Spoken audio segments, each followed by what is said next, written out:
Genesis 4, Cain and Abel. Verses 1-2, the birth of Cain and Abel.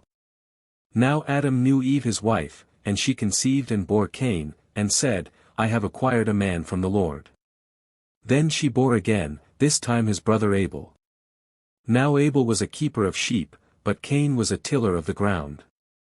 Adam and Eve had their first 2 sons after being driven out of the Garden of Eden. Cain became a farmer, working the soil while Abel became a shepherd, tending sheep.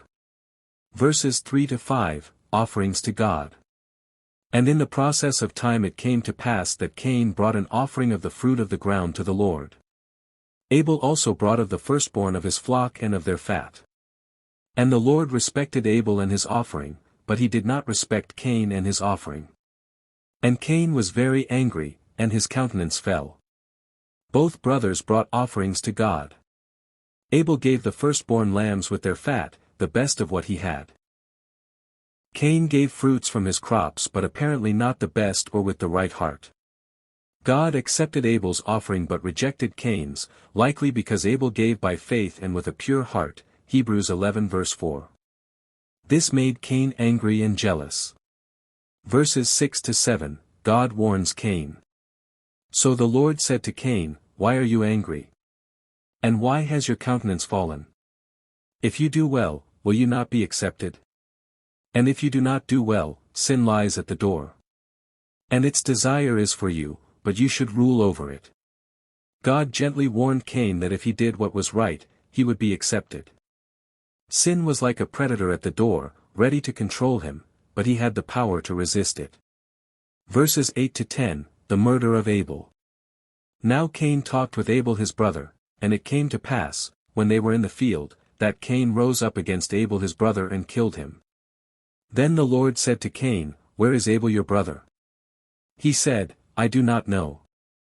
Am I my brother's keeper? And he said, What have you done? The voice of your brother's blood cries out to me from the ground. Cain lured Abel into the field and killed him out of jealousy. When God asked where Abel was, Cain lied, Am I my brother's keeper? God confronted him, Abel's blood was crying out for justice. Verses 11-12, God's judgment on Cain. So now you are cursed from the earth, which has opened its mouth to receive your brother's blood from your hand. When you till the ground, it shall no longer yield its strength to you. A fugitive and a vagabond you shall be on the earth. God cursed Cain. The ground would no longer produce for him. He would become a restless wanderer on earth. Verses 13-15, And Cain said to the Lord, My punishment is greater than I can bear. Surely you have driven me out this day from the face of the ground, I shall be hidden from your face, I shall be a fugitive and a vagabond on the earth, and it will happen that anyone who finds me will kill me.